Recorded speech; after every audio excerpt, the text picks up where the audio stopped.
Skill training का जो आज हमने देखना है वो है हमारे पास पार्ट 3 एस फॉर स्टेबिलिटी। तो स्टेबिलिटी क्या होता है हमारे पास?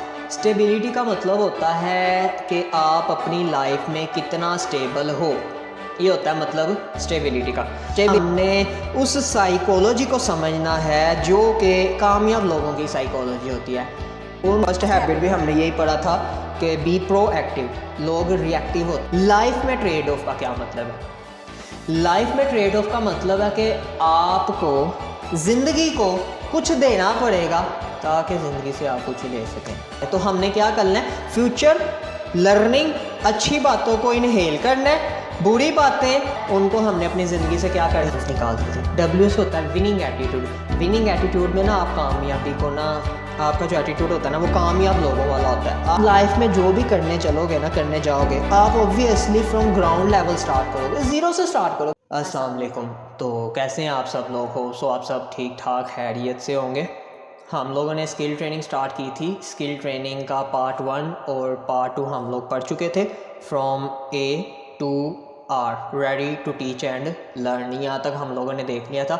अब इससे आगे हम लोग मूव करते हैं। तो आगे है हमारे पास स्किल ट्रेनिंग का जो आज हमने देखना है वो है हमारे पास पार्ट 3 एस फॉर स्टेबिलिटी।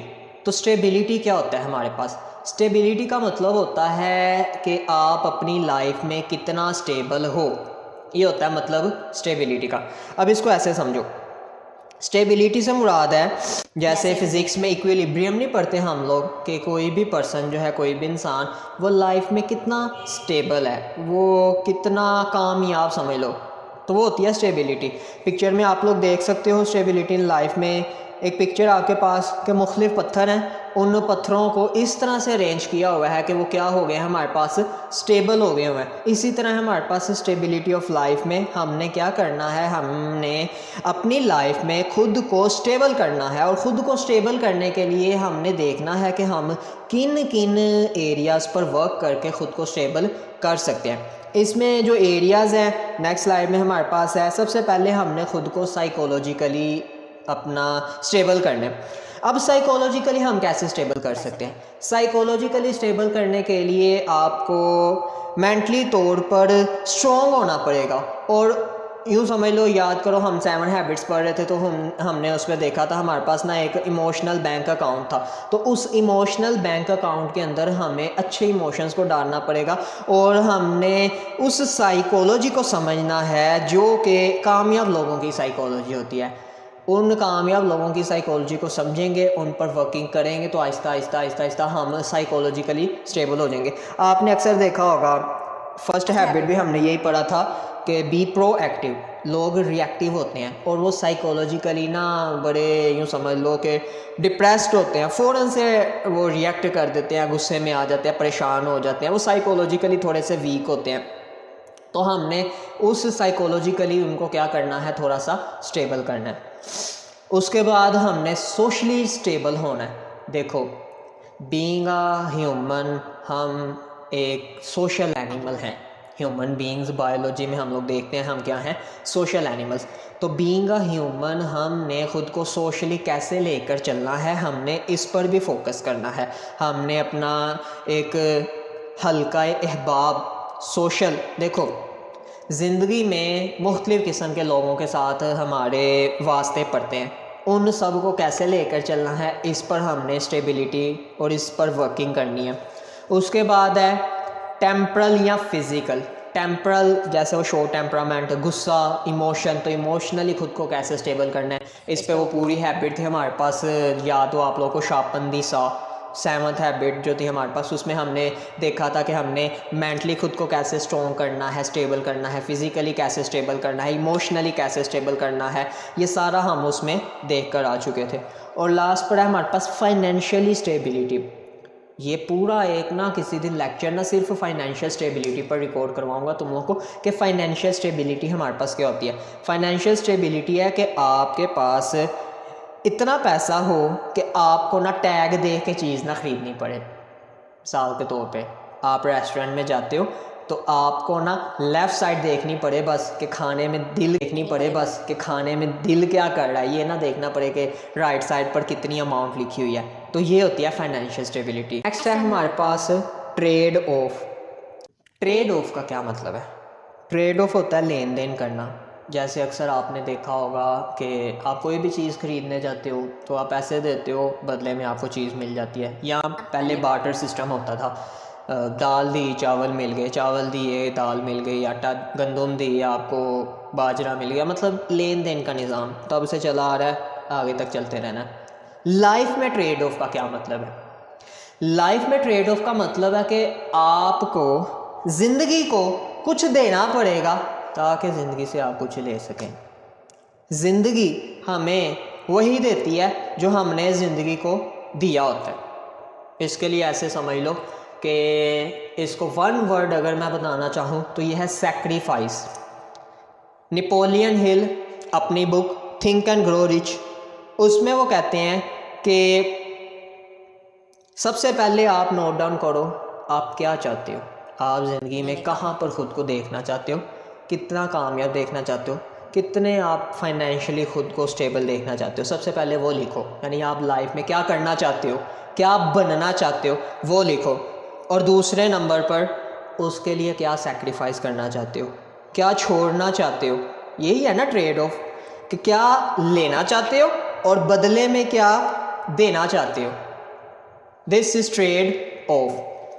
तो यहाँ पर है एक लाइन लिखी, why is sacrifice so vital to life. Sacrifice करना ज़िंदगी के लिए क्यों इतना इम्पोर्टेंट है? सोचें आप, आपके ख्याल से क्यों इतना इम्पोर्टेंट हो सकता है कि ज़िंदगी में कुछ हासिल करने के लिए सेक्रीफाइस करना।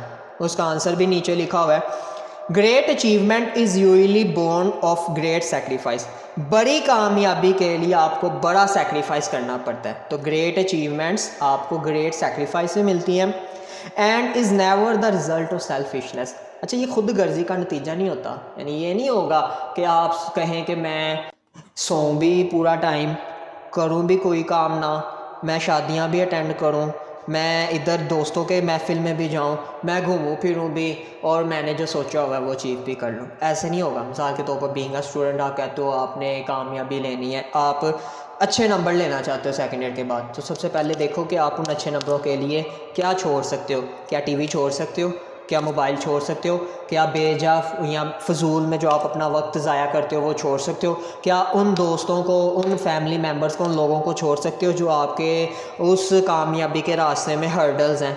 इसी तरह लाइफ में कुछ पाना चाहते हो तो क्या आप पाने के लिए कुछ ऐसा सेक्रीफाइस कर। लोग कहते हैं कि हमने शादियाँ भी अटेंड करनी है, हमने अपनी ज़िंदगी को एंजॉय भी करना है और हमने अपनी कामयाबी को अचीव भी करना है। ऐसे नहीं हो सकता। अचीव एक वक्त में एक ही काम हो सकता है, या तो कामयाबी मिलेगी या आप वो इन्जॉयमेंट करोगे। याद करो, इसको मैं आपको रिलेट करवाता हूँ। हमने पढ़ा था वो time management matrix by Stephen R Covey. उसमें उसने कहा था कि आपने वो जो फन क्वाड्रेंट था ना, जो इंपॉर्टेंट भी नहीं और अर्जेंट भी नहीं है, उसको छोड़ दो, और जो आपका वो वाला क्वाड्रेंट है कि जो आपके पास अर्जेंट तो है इंपॉर्टेंट नहीं है, उसको भी आप वक्ती तौर पर स्किप कर दो। जो अर्जेंट और इम्पोर्टेंट है सबसे पहले उसको करो, और जो आपका काम इम्पोर्टेंट तो है अर्जेंट नहीं है। मिसाल के तौर पे देखें, मेरे लिए ये अर्जेंट नहीं था, आज की रिकॉर्डिंग मैं नहीं कर पाना था एकेडमी में, अर्जेंट नहीं था, मैं इसको डिले कर सकता था, बाद के लिए रख सकता, लेकिन ये मेरे लिए था तो मैंने सेटअप सारा यहाँ पर अरेंज कर लिया। तो जो काम आपके लिए अर्जेंट और इम्पोर्टेंट दोनों हैं, सबसे पहले उनको करें, और जो अर्जेंट नहीं है इम्पोर्टेंट है फिर उसको करें। तो ये है आपके पास ट्रेड ऑफ, सेक्रीफाइस, क्या आप चाहते हो हासिल करना। तो हमारे पास नेक्स्ट लिखा हुआ है, if you don't sacrifice for what you want becomes the sacrifice. अगर आप जो चाहते हो उसके लिए कुर्बानी नहीं ना देते तो फिर आप जो चाहते थे ना वही कुर्बान हो जाएगा। यानी जो आप चाहते थे उसके लिए अगर आप किसी दूसरी चीज़ को कुर्बानी ना करते तो वो चीज़ जो आप चाहते थे वो कुर्बान हो जाएगी। तो ये इसमें लिखा हुआ है। नेक्स्ट है, inhale your future, exhale your past. हम लोग अपनी सारी ज़िंदगी पास्ट की वजह से बर्बाद कर देते हैं कि मेरे साथ पास्ट में ये हुआ था, मेरे साथ पास्ट में वो हुआ था, काश ऐसा ना हुआ होता, काश मैं कामयाब हो जाता। पास्ट में रहते हैं, कि हम लोग ये हो गया वो हो गया, इससे निकल ही नहीं पाते और आगे बढ़ ही नहीं पाते, कामयाब हो ही नहीं पाते, फ्यूचर की तरफ मूव कर ही नहीं पाते। तो हमने क्या करना है, फ्यूचर लर्निंग, अच्छी बातों को इनहेल करना है, बुरी बातें, फेलियर और इवेंट्स जो बुरे हैं आपकी ज़िंदगी के, वो पास्ट का पार्ट हैं, उनको हमने अपनी ज़िंदगी से क्या करना है, बाहर निकालना है। तो ये है। नेक्स्ट हम देखते हैं, हमारे पास आता है टी के बाद यू। यू का मतलब होता है unlock your self. Unlock your self का क्या मतलब है? अनलॉक योर सेल्फ का मतलब है कि अपने अंदर जो हमने आज से पहले जितना दबा के रखा हुआ था, लोगों की नेगेटिविटी को, हालात की नेगेटिविटी को, परेशानियों को, उन सब को हमने आहिस्ता आहिस्ता क्या करना है, बाहर निकालना है और ख़ुद को अनलॉक करना है। ख़ुद को हमने ना यूँ समझ लो ओपन करना है कि जो अपॉर्चुनिटीज़, जो पॉजिटिविटी, जो अच्छाइयाँ, जो बाहर से हमारे पास बेहतरी है, उसको अपने अंदर आने की जगह देनी है। लोग हमारे पास खुद को ना बंद करके रखते हैं और वो ना स्टैटिक माइंडसेट के होते हैं, वो खुद को ना आगे नहीं बढ़ने देना चाहते, कामयाब नहीं करवाना चाहते। तो हमने वो नहीं बढ़ना, हमने खुद को अनलॉक करना है ताकि हम लोग ना कामयाबी की तरफ मूव कर सकें। उसके बाद आता है हमारे पास वी से आता है विजन। विजन पे हम लोग लास्ट टाइम बात कर चुके थे। विजन का मतलब होता है कि आपका कोई ना कोई टारगेट होना चाहिए, कोई ना कोई गोल होना चाहिए, कोई ना कोई आपका विजन होना चाहिए। आप लाइफ में चाहते क्या हो करना। आपका जब विजन होगा तो विजन से फिर आप ना स्ट्रैटेजी बनाते हो, प्लान करते हो, प्लान के बाद आप उस प्लान को एग्जीक्यूट करते हो, इम्प्लीमेंट करते हो और उसके बाद आपको क्या मिलती है, सक्सेस मिलती है। लेकिन ये थोड़ा सा टाइम कंज्यूमिंग प्रोसेस है, टाइम लगता है, लेकिन आहिस्ता आहिस्ता आपको मिलना शुरू हो जाता है। नेक्स्ट अगर देखते हैं तो कुछ कोट्स लिखी हुई हैं, इसको एक बार मैं रीड कर देता हूँ। पहली कोट है हमारे पास, clarity of vision creates clarity of priorities.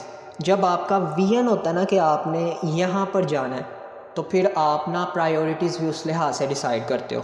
हमें ना बेसिकली पता ही नहीं होता, बीइंग अ स्टूडेंट हम अपनी डिग्री कंप्लीट कर लेते हैं और हमें पता ही नहीं होता हमने करना क्या है। फिर हम ना उसके अकॉर्डिंग फ़ैसले नहीं कर पाते कि क्या। Winning attitude. विनिंग एटीट्यूड का क्या मतलब है? सबसे पहले आपने पढ़ा था ए फॉर एटीट्यूड। एटीट्यूड आपने कहा था positive attitude, negative attitude. Positive attitude में आपने कहा था कि लोग कामयाबी, मसाइल से कामयाबी, अपॉर्चुनिटीज़ की, यानी प्रॉब्लम से अपॉर्चुनिटी की तरफ जाते हैं। और नेगेटिव एटीट्यूड था कि अपॉर्चुनिटीज़ में से प्रॉब्लम्स निकालते थे। डब्ल्यू से होता है विनिंग एटीट्यूड। विनिंग एटीट्यूड में ना आप कामयाबी को ना, आपका जो एटीट्यूड होता है ना वो कामयाब लोगों वाला होता है। आप कहते हो कि मैंने ये करके ही रहना है, फिर आप ना वो करके ही रहते हो, जितनी मर्जी हर्डल्स आ जाए, जितनी मर्जी परेशानी आ जाए आप में, आप उस विनिंग एटीट्यूड को अपना कर ही रहते हो। तो same is the case W से आइंदा आपकी लाइफ में ना विनिंग एटीट्यूड होना चाहिए। और विनिंग एटीट्यूड कब आता है? जब आप उस विनिंग को फील कर रहे होते हो, अपने अंदर सोच रहे होते हो कि आप ना कामयाब हो रहे हो, मैं कामयाब हो रहा हूँ, को आप ना कामयाब हो रहे हो, मैं कामयाब हो रहा हूँ। हमारे सर ने ना हमें कहा था, ये लाइन आपने ना रोज़ाना दिन में कुछ 100 दफ़ा कहनी है, मैं कामयाब हो रहा हूँ, मैं कामयाब हो रहा हूँ, मैं कामयाब हो रहा हूँ। जब आप इस लाइन को बार बार कहते रहते हो ना, मैं कामयाब हो रहा हूँ, तो इंटरनली याद करो, हमने सब कॉन्शियस माइंड पढ़ा था, वो सब कॉन्शियस माइंड में इंफॉर्मेशन चली जाती है और अल्टीमेटली आपको ना फिर लॉ ऑफ अट्रैक्शन के नतीजे में वही सारा कुछ मिलना शुरू हो जाता है जो आपने सोचा हुआ था। जब आप कह रहे थे ना मैं कामयाब हो रहा हूँ, तो अल्टीमेटली आप कामयाब होना शुरू कर देते हैं। तो दिस इज़ विनिंग एटीट्यूड। तो आगे हमारे पास एक्स से बनता है एक्सरे। एक्सरे, ये वो वाला एक्सरे नहीं है जो आप डॉक्टर के पास जाते हो और एक्सरे मशीन से आपका एक्सरे होता है। ये एक्सरे आपका ना बेसिकली समझ लो कि मुहासबा है। आप खुद को देखो कि आप कैसे हो। इसको अक्सर पंजाबी में आप सुनते हो कि अपने गिरेबान में झांक कर देखो कि खुद क्या हो। किसी दूसरे पर बात करने से बेहतर है आप अपने गिरेबान में झांको और झांक कर देखो कि आप कैसे हो। आप डेली रात को सोने से पहले खुद का मुहासबा करो कि आया आपने सारे दिन में क्या क्या नेकियां की, आपसे क्या क्या गलतियां हो गई। जो गलतियां हो गई नेक्स्ट डे उन गलतियों का खमियाजा भुगतो या माफ़ी मांग लो। खमियाजा भुगतना क्या है? जो गलती करोगे ऑब्वियसली उसका आपको कुछ ना कुछ तो होगा। तो इससे बेहतर है कि आपने जो गलती की, देखो इंसान गलती का पुतला, उससे गलती होनी है। आप उस गलती का नेक्स्ट डे जिस पर्सन के आपने दिल दुखाया या जिस पर्सन को आप थोड़ा सा हार्श वर्ड्स में बोल दिया व्हाट्सोएवर, आप उनसे एक्सक्यूज़ कर लो, अपोलोजाइज़ कर लो, माजरत कर लो।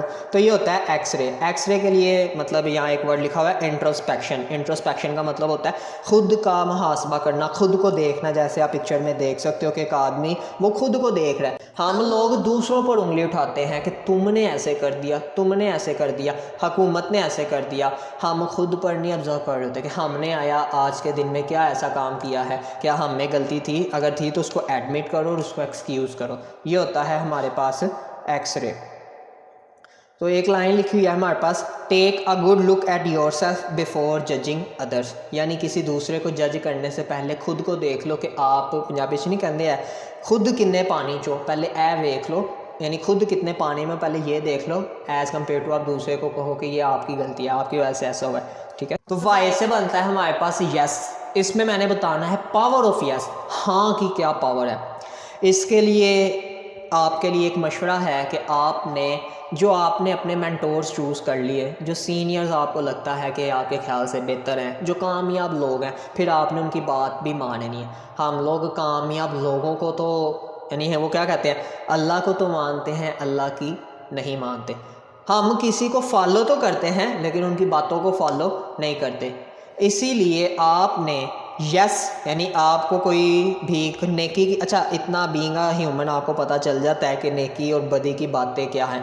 तो अगर कोई नेकी की बात करता है ना, फिर उस पर यस करना, और यस करके फिर आपने उसको एडमिट करना है, सीखना है, लर्न करना है। ये है आपके पास power of yes. It's so easy to say no to our kids, but there's more power behind the word yes. अपने बच्चों को ये कहना कि नहीं हो सकता, तुम नहीं कर सकते, तुमसे नहीं होगा, ये बहुत आसान है। लेकिन अगर आप उन पर यकीन करके उनको ये कहना शुरू कर दो ना कि यू कैन डू, आप कर सकते हो, मुझे बिलीव है आपसे हो जाएगा, जी हाँ यस, तो वो देखना आपकी सोच से ज़्यादा आउटपुट आपको जनरेट करके देंगे। तो बिलीव करें और यस कहना चाहें। वो आपको कुछ कहते हैं, आप कहें ठीक है, अपॉर्चुनिटी ओके आप करें। क्या होगा, ज़्यादा से ज़्यादा फेलियर होगा, तो हमने तो पढ़ लिया फेलियर तो कुछ होता नहीं, यहाँ सक्सेस, यहाँ लर्निंग। और लास्ट हमारी आज की जो है स्किल ट्रेनिंग पार्ट 3 की लास्ट, और हमारी ABC ऑफ लाइफ की लास्ट जो हमारे पास अल्फ़ाबेट है वो है जी से बनता है 0 पॉइंट। अब 0 पॉइंट पर ना पूरी एक बुक लिखी हुई है फ्रॉम 0 to 1। वैसे ये बिजनेस बुक है, लेकिन 0 to 1 क्या है, आप लाइफ में जो भी करने चलोगे ना, करने जाओगे, आप obviously from ground level start करोगे, 0 से स्टार्ट करोगे। हर कोई पैदाइशी तो कामयाब नहीं ना होता, कामयाबी के लिए आपको कहीं ना कहीं से छोटे 0 लेवल से start. Subscribe to my channel. Thank you.